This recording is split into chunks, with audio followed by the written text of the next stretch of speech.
Кичке 9-нчы ярты эфирда Татарстан хәбәрләре программасының төп чыгарылышы студияда Фәнис Камал хәерле кич, хәзер булачак темалар турында. Шүп реформасын прокуратура тикшерә. Әтнә белән Лаеш районнарында закон бозу очраклары теркәлде. Шүп ташу буенча Татарстанда нинди закон бозу очраклары теркәлгән? Екатеринбургта узган киңәшмәне Айзат Шаймарданов күзәтте. Зур югалтуларга карамастан Татарстанда чәчү эшләре дәвам итә. Беркем дә бернинди фаразда әйтә алмый. Әйткәнемчә, без бик бәйле табигатькә. Эшләр кайчан тәмамланачак? Бу хакта тулырак Нияз Рахман. Бийик җиңүне якынайтуда журналистларның роле. Без үзебезнең тарихны, үзебезнең шәхесләрне белергә тиеш. Журналистлар бүген хезмәттәшләренең каберен чистартты. Үбәдә Шулпан Касыймов да катнашты. Бәйрәм кайфы белән бәйрәмгә әзерлек барышы. Бүген инде шундый бер халати мизгел безнең бәйрәм мизгеле. Болгар радиосы хезмәткәрләрен Илдар Сафиуллин да котлап кайтты. Шүп җыючы төбәк операторлары белән килешү төзүмәүче оешмаларга штраф салырга кирәк. Бүген Рөстәм Миннеханов шундый тәкъдим белән чыкты. Ул Екатеринбургта Россия Генераль прокуратурасының шүп реформасы буенча узган киңәшмәсендә катнаша. Анда Идел буе, Себер, Ерак Көнчыгыш һәм Урал федераль округыннан түрәләр, прокурорлар җыелды. Татарстанга дәгъвалар бар. Республикада шүп ташу буенча нинди закон бозулар булганын Айзат Шаймарданов ишетте. Эффективное решение обсуждаемых сегодня проблем требует принятия комплекса мер. Шүп реформасы турында сөйләшү җитди башланды. Екатеринбургта киңәшмәне Россия баш прокуроры Юрий Чайка алып бара. Монда бер юлы 4 федераль округы вәкилләре, прокурорлар, төбәк җитәкчеләре, төбәк операторлары төп проблемалар турында сөйлиләр. Кемгәдер шелтәдәләр. Что почти 2/3 торгов по выбору региональных операторов прошли на безальтернативной основе. Прокуратура инде 1 елдан артык тикшерү үткәрә һәм менә төп проблемалар. Кайсы бер төбәкләр шүп реформасына соң тотынган, ә кайдалар халыктан шүп өчен икләтә тариф түләткәннәр. Законсыз шүплекләр белән эшләүчеләр һәм җинаять кылучылар да бар. Должны быть устранены отмеченные мной недостатки. Мин әйткән кимчелекләр тиз арада төзәтелергә тиеш, барлык җинаять эшләрен җентекләп өйрәнергә кушам. Шүп реформасы гомумән Россиядә әлегә сикәлтәле юл аша уза. Әйтик, узган ел гына да Идел буе, Ерак Көнчыгыш, Себер һәм Урал федераль округларында барлыгы 37 мең закон бозу очрагы теркәлгән. 10 мең кеше җаваплылыкка тартыла һәм 47 җинаять эше ачыла. Татарстанда да закон бозу очраклары теркәлгән. Татарстандагы очрак буенча узган ел республика прокуратурасы инде тикшергән булган. Алар 2 районда полигонда шүп саклау буенча закон бозу очрагы терки. Әтнә белән Лаеш районнарында закон бозу очраклары теркәлде. Бу районнарда тарифның бәясен күтәрү, техника ремонтлау, ягулыкка чыгымны күбәйтеп күрсәтү очраклары булды. Бу законнар бозулар төзәтелде. Тарифлар бәясе киметелде. Татарстанда 2 төбәк операторы бар. Шүп өчен тарифлар Россиядә иң түбәне санала. Бездә 3200 евро контейнер һәм 73 шүп ташу техникасы алынган. Ләкин проблемаларда җитәрлек. Шуларның берсе төбәк операторлары белән килешү төземәүчеләр шактый күп. Әйтик, физик затлар белән 89%га килешү төзелсә, менә юридик затларның 44% гына кул куйган. Бу хакта Рөстәм Миннеханов чыгыш ясап, Россия генераль прокуроры Юрий Чайкага штрафлар кертергә тәкъдим итте. Уровень собираемости платежей с населения составляет 87%, а с юрлиц всего 33%. Это может привести к сворачиванию инвестиционных проектов и банкротству региональных операторов. Считаем возможным органам государственного и муниципального контроля привлекать лиц, уклоняющихся от заключения договоров с региональными операторами, к административной ответственности. Рөстәм Миннеханов шулай ук төбәк операторларына күбрәк хукуклар бирүне сорады. Әйтик, аларның закон нигезендә оешмалар һәм гражданнарның шәхси мәгълүматларын карау мөмкинлеге юк. Гәрчә төбәк операторлары конкурста җиңеп хезмәт күрсәтсә дә, әлеге тәкъдимнәрне өйрәнәчәкләрен әйттеләр. Айзат Шаймарданов, Ринат Сафин, Яңа Гасыр каналы. Без исә Татарстанга әйләнеп кайтабыз. Республиканың кайбер районнары чәчүне 9 майга тәмамларга уйлый. Язгы кыр эшләре сезонын беренчеләрдән булып, Нурлат, Аксубай, Алексеевск районнары япмакчы. Бүген эш барышы белән танышу өчен президент та кырларга чыкты. Республикада чәчүгә 25 миллиард сум акча тотылган. Бу хакта министр Марат Әхмәтов җиткерде. Үлгән уҗымнар урынына чәчеләчәк ашлык игенче кесәсен күпмегә юкарта. Нияз Рахман белеп кайтты. Кырлардагы эш барышы белән бүген президент шәхсән таныша. Лаеш районы басулары өстеннән очып, аннары авыл хуҗалыгы хезмәтчәннәре белән аралаша. Президентка район башлыгы Михаил Афанасьев чәчү барышы хакында сөйләде. Рөстәм Миннеханов эшкә җитди карарга чакыра. Все, что необходимо техника, топливо, удобрения. Есть, надо сейчас эффективно отработать, потому что от качества весенне-полевых работ во многом будет зависеть результат. Әбу Саба районы Бердар Рөстәм Миниханов шыңар сөтчілік комплексы төзелеші белән таныша авыл хуҗалыгы хезмәткәрләре белән очрашуда шәчү мәсьәләләрендә тукталалар. Районда язгы кыр эшләренең 30% тамам. Шамалар бик күп ярдәм булды менә, субсидиялар нигезендә алынды. Без бу вакытта әле бүтән еллар тотына идек кенә шәчәргә. 30% кенә. Коры килгән көз, карлы кыш һәм салкын яз зур сынаулар белән булса да, Татарстан басуларында бүгін шәчү экватор сызыгын узды. Басу кырларын яртысыннан артыгы 900 мең гектарга якын җир шәчелгән. Көнгә 85-90 мең гектар майданда эш башкарыла. Хәзер уҗымнар чыкмаган майданнарында яңадан шәчеләр, тик барысында түгел. Вакыт яки яңгырлар белән берникадәр безнең эшләрнең барыш әзрәк без теләгән җитештерүчәнлеккә ирешергә мөмкинлек бирми торды. Менә соңгы көннәрдә Республика авыл хуҗалыгы предприятиеләре хайран җитештерүчән эшлиләр. 150 мең гектар тирәсе үлеп чыккан мәйданнар бар дип сөйләшәбез икән. Аның уртача безнең тоткан матди чыгымнар алар 1,5 миллиард тирәсе тәшкил итә. Хөкүмәт йортында журналистларга Марат Ахматов уҗымнарның һәлак булу икмәк бәясенә йогынты ясамаячак диде бүген. 150 мең гектар майданда бәйне булган югалтуларга чыгымнарны кем каплар анысын бүген түгел беркемдә әйтә алмый. Хөкүмәт йортында хәбәр ителүләренчә бүген тиешле документларны туплау эшләре дәвам итә. Гомумән Татарстанда шәчүләрне быел кайбер районнарда инде 9 май бәйрәменә төгәлләргә дә уйлыйлар. Бу атнада президентның кырышлары белән танышуы дәвам итәчәк. Рөстәм Минихановны Алексеевский, Аксубай, Нурлат, Теләче, Балык бистәсе районнарында көтәләр. Нияз Рахман, Рәмзил Гарипов, Яңа Гасыр каналы.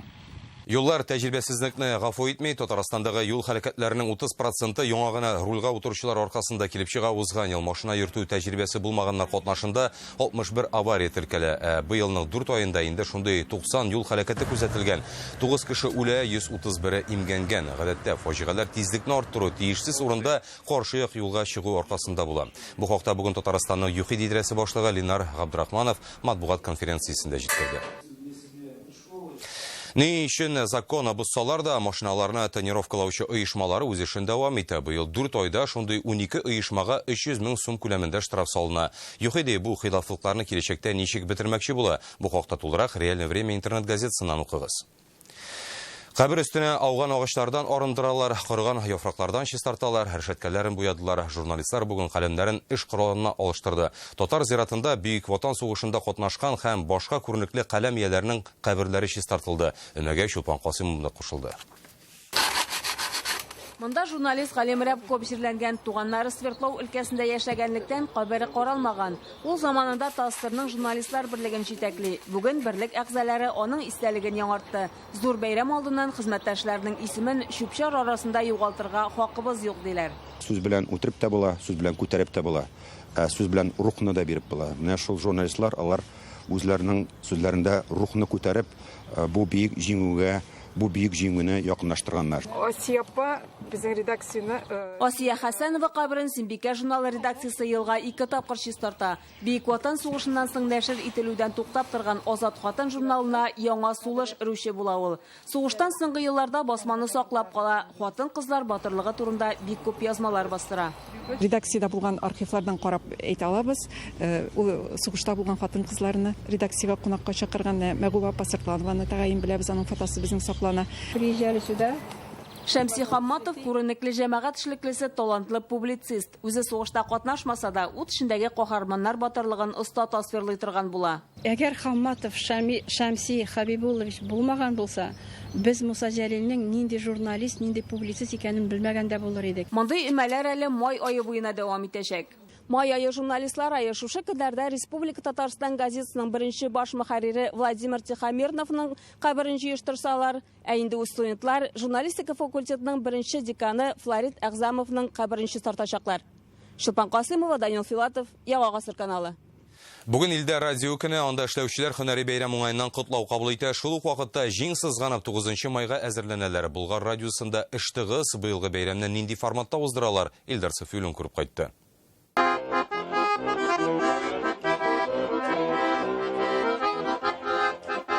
Һәммәгезгә дә хәерле көн, дусларым. Бездә бәйрәм тамашалары, бәйрәм чаралары кызганнан-кыза бара. Студиягә килеп кергәч үк бәйрәм мөхитенә чумасын. Күтәренке кәеф монда эшләүчеләрдә дә килгән кунакларда да чагыла. Гадәти эш котлаулар кабул итү белән үрелеп бара. SMS рәвешендә юллыйлар, WhatsApp аша юллыйлар. Гомумән бүген инде шундый бер халати мизгел, безнең бәйрәм мизгеле. Бүгенге эш барышын бәйрәмчә кәеф белән бәйрәмгә әзерлек дияргә мөмкин. Болгар радиосы шул рәвешле бөек җиңү көненә җыена. Артистлар да хәрби рухтагы җырлар башкарачак. Бер-ике көннән менә хәзер зур бәйрәм, ул да булса җиңүнең 74 еллыгы, бөек җиңүнең шушындый матур бәйрәм белән барча шушы безнең илебездә яшәүчеләрне котлыйсым килә. Чын күңелдән исәнлек, саулык һәм әлбәттә телисе килә шушы безнең илләребез тыныч булсын, күкләребез гаяз булсын. 9 май көнне радио тыңлаучыларны мавыктыргыч тапшырулар көтә. Быел яңалык та кертергә җыеналар. Көн дәвамында Болгар радиосы дулкыннарында сугыш чоры багышланган җырлар яңгыраячак, сугыш чоры, тыл хезмәтчәннәре, сугыш чоры балаларының хатирәләре яңгыраячак һәм иң мөһим яңалык инде ул безнең өчен иң зур яңалык. Бу көнне Болгар радиосы үлемсез полк барган урамнарда, Казан шәһәрендә урамда яңгырап торачак. Чын күңелдән бу бәйрәм белән тәбриклим. Әлегә котлаулар һәм тәбрикләү сүзләре яңгырый. Сәламәтлек, иҗади уңышлар теләү белән бергә яңа максатлар да куела. Болгар радиосы киләчәктә дә беренче булырга тиеш. Илдар Сафиуллин, Андерсон Тальцев, Яңа гасыр каналы. Казан исә җиңү парадына әзерләнә. Зур тантанага нибары 2 көн калды. Бөек җиңүнең 74 еллыгына багышланган чаралар быел Кабаттан башкаланың 1000 еллык майданында узачак. Бүген кич генераль репетиция булды. Парадта 2000ннән артык кеше һәм 20 дәнә хәрби техника катнашыр дип көтелә. 9 май көнне биргә килүчеләр ИС-3 һәм Т-34 танкларын күрә алачак. Шулай ук ретро машиналардан торган колонна Казан урамнары буйлап уза. Хәрбиләр, курсантлар, кадет мәктәбе укучылары барысы да төп майданда булачак. Монда хәрби техникадан торган күргәзмә дә оештырыла. 9 май көнне парад иртәнге сәгать 10-да башлана. Сез Татарстан хәбәрләре программасын карыйсыз, алдагы минутларда. Узганнарны унутмаганнарның киләчәге бар. Рейшаги, Сузи һәмешаги. Татарстан халыкларын берләштергән чарадан Алия Хайретдинова. Татар сандугашының моңы мәңгелек. Татар моңы бөтен дөнья халыкларының күңеленә әсәр итә торган ягымлы моң. Казанның 171 номерлы мәктәбендә Рәшит Вакапов музей ачылышыннан Ралия Вәлүлина. ЮНЕСКО генераль директоры Татарстанда полилингваль мәгариф комплексларын төзүне хуплап чыга. Аның бу турдагы хатын Татарстанның дәүләт киңәшчесе әлеге проект буенча уздырылган җыелышта укыды. Җирле халыкларның телләрен саклау һәм күп телле уку йортларын оештыру аерым игътибарга лаеклы ЮНЕСКО башлыгы. Бүгенге киңәшмәдә комплексны салу хакында фикер алышалар. Аны Бандаренко урамында төзәячәкләр. 2022 елга мондый мәктәпләрне тагын 4 шәһәрдә салу каралган. Җыелыш алдыннан шулай ук аларның логотипына уздырылган конкурс эшләре белән дә таныштылар. Милләтләре төрле, шигырьләр дә төрле телләрдә яңгырый, әмма аларны уртак җиңү берләштерә. Татарстан халыклары ассамблеясы вәкилләре бүген билгесез солдат һәйкәленә чәчәк салды. Матур гадәткә әйләнгән чарада Дәүләт Советы рәисе Фәрит Мөхәммәтшин дә катнаша. Бердәмлек чарасын Алия Хайретдинова күреп кайтты. Орын Симонуэль Нигерияле бабасы 2нче бөтен дөнья сугышында катнашып, яу кырында ятып кала. Бөек җиңүне бер генә ил түгел, төрле континентларда көтәләр. Мы их, запоминаем. Без аларны каһарманнар дибез, бабаларыбызны һәр вакыт искә алып, хөрмәт итеп яшәргә кирәк. Газетталар чакыр. Үзләре читтә карап көлеп тордылар. Муса Җәлилнең Вахшат шигыре елда яңгырый. Рәйлә Солтанованың бабасы да сугыштан кайтмый. Вахшат кабатланмасын өчен дуслык кирәк ди ул. Безнең бабаларыбыз бит инде ул, татармы ул, украинмы, үзбәкме, алар бер окопта булганнар. Бер икмәкне ашаганнар. Рейшаги, Сузи һәмешаги. Шул дуслыкны алар көндә ныгыта. Милләтләре, киемнәре, гырыф-гадәтләре төрле булса да, бабалары яулап алган бөек җиңү уртак. Дружба как стекло, дуслык пыяла ватылса җыеп алып булмый. Тату яшәргә кирәк. Кайсы милләт кешесе син? Мөһим түгел. Дуслык кирәк. Республика халыкара ассамблеясы өчен билгесез солдат һәйкәленә чәчәкләр салу матур гадәткә әйләнгән. Тәрбияви кешенә игътибар зур. Яшьләребез дә килә, балалар да килә монда, өлкән кешеләр дә килә. Бу беренчедән тәрбия дә, икенчедән патриотизм дигән сүз дә бар. 4 ел буе бер окопта, бер кисәк ипине бүлешеп, бер максат белән көрәшкән бабаларыбыз илдә тынычлык булуын теләгән. Шуңа бөек җиңү көне белән котлау төрле телләрдә яңгырый. Happy Victory Day to Russia. Вири иньяке байрам тәбрик сізі. Бүйік жеңу бәйрәме белән. Алия Хайретдинова, Рамзил Гарипов, Яңа Гасыр каналы. Билгесіз солдат қабіріндегі мәңгілік утның бір үліші бүгін Қозанда. Оннан қабызылған факелны Мәскеуден Татарстанға поезд белән қайтаралар. Бүгін ертеңгі яқта вокзалда утны юн армиячилар кабул итеп алды. Аның ялқыны ертеге Юдина бистәсендәге мемориалны балкытачак. Бу Бүйік Ватан сугышында катнашучылар истәлегенә ясалган комплекс ул 80нче елларда ук тимер юлчылар тарафыннан эшләнгән була. Хәзер аны яңарталар. 8 майда мемориалның рәсми ачылышы да булачак. Бүгін Татарстанда 38 мең Бүйік Ватан сугышы ветераны яши. Олар сугышта хәрби бәрелешләрдә катнашучылар, концлагерь әсирләре, камалган Ленинградта яшәүчеләр һәм тыл хезмәтчәннәре. Бәйрәм көннәрендә бөтен игътибар һәм хөрмәт аларга. Тик җиңү көнендә генә түгел, өлкәннәр ел дәвамында төрле ташламалар ала. Кемгә нәрсә тиеш булуын Рания Абдрахманова барлады. Бүгін Татарстанда Бүйік Ватан сугышы ветераннарының 10-дән артык категориясы бар. Ташламалар да шуңа карап төрлечән. Әйтик, сугыш инвалидлары, катнашучылар, балих булмаган килеш әсирлеккә төшүчеләр һәм Ленинград камалышында яшәүчеләр билгесе белән бүләкләнгән затларга айлык акчалата түләү бар. Бу федераль бюджеттан. Тыл хезмәтчәннәренә 726 сум Татарстан бюджетыннан түләнә. Моннан тыш Бүйік Ватан сугышы инвалидлары һәм катнашучылары белән тыл хатыннарда ай сайын өстәмә матди ярдәм ала. Быелдан тагын бер яңа төр түләү каралган. Кем сугышта катнашкан? Инвалиды и участники Великой Отечественной войны. Однократно в размере 10 тысяч рублей. Бу Кремге лайык булган кеше безнең республикабызда 1480 кеше. Моннан тыш Бүйік Ватан сугышы ветераннарының торак коммуналь хуҗалык түләүләренә 50% ташламасы бар. Медицина ярдәме тулысынча диярлек бушлай. Аларны хастаханәләрдә аерым кешеләр озатып йөрергә тиеш. Дәүләт учреждениеләрендә аларга чиратсыз хезмәт күрсәтелә. Ел сайын диспансеризация уздырыла. Йөр ялмаучылар һәм ерак авылларда яшәүчеләргә медицина ярдәме өйгә килеп күрсәтелә. Татарстанда тыл хезмәтчәннәренә теш һәм колак протезлары түләүсез бирелә. Также они обеспечивают необходимыми лекарственными препаратами. Шулайгалар кирәкле дарулар белән дә тәэмин ителә, андыйлар саны 2000 тирәсе, тик күбесе социаль пакеттан баш тарта. Бар тик 500 генә бүген ташламаны куллана. Татарстанда концлагерь әсирләреннән тыш барлык категория катнашучыларга транспорт өчен ташлама бар. Навигация ишарында шәһәр яны су транспортында да билетны 50% ташлама белән сатып алып була. Бу тимер юлга да кагыла. Моннан тыш быел бары тик май аенда гына берничә оешма Бүйік Ватан сугышында катнашучы һәм аларны озатып баручыларга поездда түләүсез йөрү хукукын бирә. Рания Абдрахманова, Андерсон Тальцев, Яңа Гасыр каналы.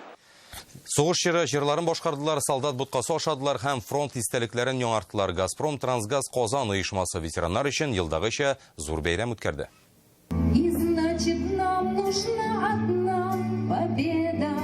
Күзләр яшьләнә, күңелдә иң авыр хатирәләр. Сугыш турында җырлар, шигырьләр тыңлаганда барысы да кабат искә төшә. Бүйік Ватан сугышы урам тутырып, яу кырына киткән бик күп кешене үзенә йотты, ди Нурия Минкина. Беренче көннән үк бик күп кеше киттеләр сугышка. Бер кеше генә кайтты, бөтенесе үлеп беттеләр. Хатын-кызлар, балалары белән берүзе калдылар. Касым Сәлимгәрәев сугышка Актаныш районыннан китә. Яу кырында элемтәче була. 95 яшьлек ветеранның батырлыгы турында күкрәк тулы медальләре сөйли. Яраланып госпитальдә ятканда аңа куркыныч хәбәр җиткерәләр. Менә бу аяк минем анда екебецовый косвет. Икесе дә нетеп беткәни атылып. Кисәгә ампутация дигән баш. Ампутация диде сызып китте аякны. Бәхеткә операция булмыйча кала. Касым Сәлимгәрәев бүген дә Газпром Трансгаз Казан оешмасы уздырган зур бәйрәмгә үз аякларында шатланып килгән. Хәзер оешмада эшләп чыккан 97 ветеран исәпләнә. Шуның 7-се сугышта катнашкан. Республиканың төрле районнарында яшәсәләр дә аларны хезмәттәшләре онытмый. Без аларны ел саен шулай җыеп, бүләкләр биреп, концертлар куеп үткәрәбез. Көннең икенче яртысында бәйрәмне башкаланың Киров исемендәге бакчасында дәвам иттеләр. Монда Вахит һәм Идел буе районнарыннан ветераннар чакырылган. Газпром Трансгаз Казан хезмәткәрләре алар күрсәткән батырлыкны онытмый. Руслан Судинов, Ринат Сафин, Яңа Гасыр каналы. Без әлегә башка яңалыкларга күчәбез. Эчә торган суны чистарту, Иделне сауыктыру, көнкүреш калдыкларын җыеп эшкәртүне җайга салу. Бүген Бердәм Россия дебатларында шул хакта сүз көрәштерделәр. Партиянең алдан тавыш бирү көне праймеризга 2 атна вакыт калып бара. Ул 26 майда үтәчәк. Монда Дәүләт Советы сайлауына барачак кандидатларны ачыклыйлар. Кандидатлыкка кандидатлар киләчәктә нәрсә үзгәртергә җыена, аларны Фәрүзә Мәҗитова тыңлады. 50 минут мы запишем. Ачыктан-ачык сөйләшүгә күчкәнче кандидатлыкка кандидатларга инструктаж. Чыгыш өчен 2 минут вакыт бирелә. Сорауларга җавап бирүдә 2 минуттан артмаска тиеш.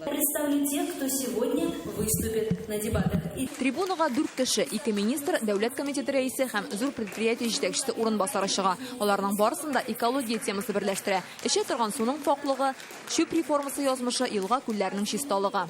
Сегодня тема экологической ситуации, она становится фактически лакмусовой бумажкой в любом регионе, отражающей социальное благополучие проживающих там жителей. Руслан Гыйззәтуллин дебатларда беренче катнаша. Хезмәт юлын электростанциядә гади слесарь булып башлаган кеше. Табигать темасы аны аеруча нык борчый. Чөнки ул җитәкләгән предприятиеләр, сәнәгать оешмалары. Снижение выбросов. Һавага, елга, күлләргә зарарлы матдәләр чыгаруны киметү көн кодагындагы мәсьәлә. Системалаштырырга, җайга салырга кирәк. Халыкның тормыш сыйфатын арттыру зарур. В целом, как и вся Россия, мы перешли на новую систему обращения с отходами. Шунсыз урман кырларының чисталыгын тәэмин итеп булмый. Шуңа күрә һәр катнашучы экологиянең хәлиткеч булуын ассызыклый. Неистощительным использованием наших лесов. Кандидатларга сораулар залдан явагына. Сайлаучыларны экологияны яхшыртуда цифрлы технологияләрне куллану, урманнарны саклау, яңарту кызыксындыра. Дебатларда теләгән һәр кеше катнашып үз сорауларын бирә ала. Дебатларда нәрсә турында сөйләшкәнне һәр кеше үз телефоныннан күзәтә ала. Дебатлар онлайн трансляцияләнә. Темалары алдан билгеле. Бу демографияны үстерү, авылны саклау һәм гаиләләрне ныгыту. Һәр кандидаттың бу мәсьәләгә үз карашы һәм әйтер сүзе бар. Фәрүзә Мәҗитова, Алмаз Зиядинов, Яңа Гасыр каналы. Ул дошманга каршы җир белән көрәшкән. Бүген Казанның 171 мәктәбендә Рәшит Вахапов музее ачылды. Аның тууына 111 елы. Музей кечкенә, ләкин монда аның үлемсез җырлары яңгыраган иске магнитофонны да, патефон тәлинкәләрендә үз кулы белән язган хатларын да күреп була. Җырлы тантанадан Раилә Вәлиуллина.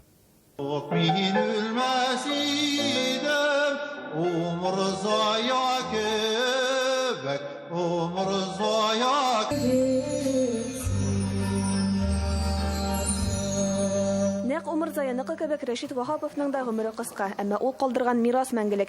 171 номерлы мәктәптә ачылган музейда моңа дәлил. Экспонатларны бертөкләп җыярга туры килә. Күбесе Рәшит Вахаповның туган авылы Актук авылындагы музейдан күчерелгән. Хәзер минем кулымда Рәшит Вахаповның җырлары язылдырылган пластинка. Без бу пластинкаларны инде авыллардан йөреп, әби бабаларыбыздан сорап ишетик һәм бу музейга безнегә алып килдек. Дошманга каршы ул җыр белән көрәшә.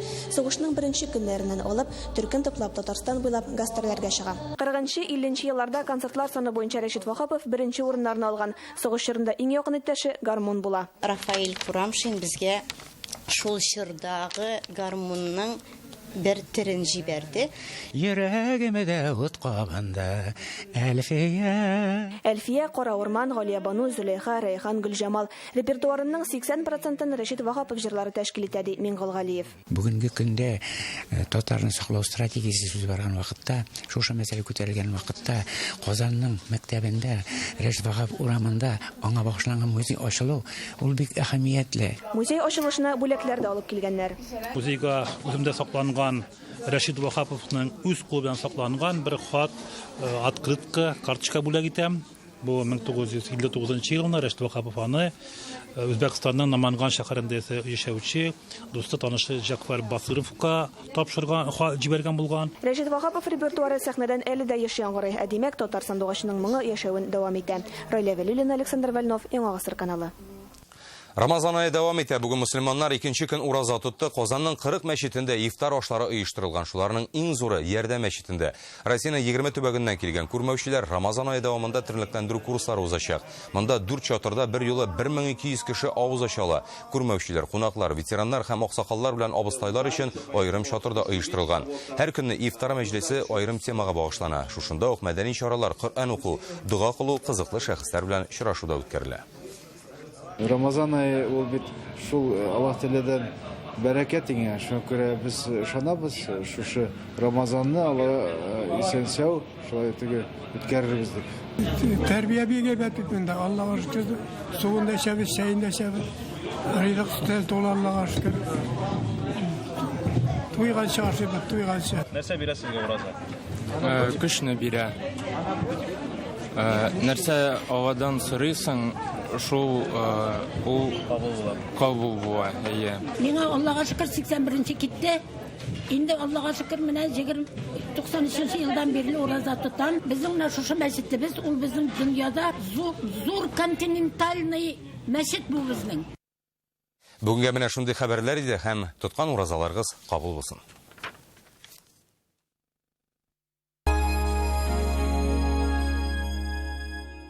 Российский исламский институт объявляет прием по следующим направлениям: журналистика, лингвистика, экономика, теология. Автоцентр Марка Nissan празднует день рождения и объявляет месяц максимальных скидок. Успей забрать свой Nissan на главной распродаже года. Звони 4 пятерки 3 единицы. И вы скажете: я вижу. В этом месяце хирургия катаракты 29 500 рублей. Клиника «Третий глаз» 202 202 8. Да, японский автомобиль. Да, по цене отечественного. Да, в автоцентре Марка. Познайте японское качество Datsun с максимальной выгодой. Звоните 4 пятерки 3 семерки. Исәнме яңа тун. Белкада барлык мех эшләнмәләргә 40, хәтта 50% кадәр ташлама. Бары тик ай ахырына кадәр. Белка, Татарстан 7. С 7 по 11 мая на Казанской ярмарке выставка «Зеленое хозяйство». Здравствуй, моя Надя. Этой ночью я мечтал о победе, о том, как вернусь домой. Мы с тобой, как и хотели, пойдем учиться. Будем строить большие заводы, где люди будут трудиться, и все будут счастливы. Ты верь, Надюш, мы победим и будем жить. Спасибо, что не сдавались и мечтали. Казань Оргсинтез поздравляет с Днем Победы!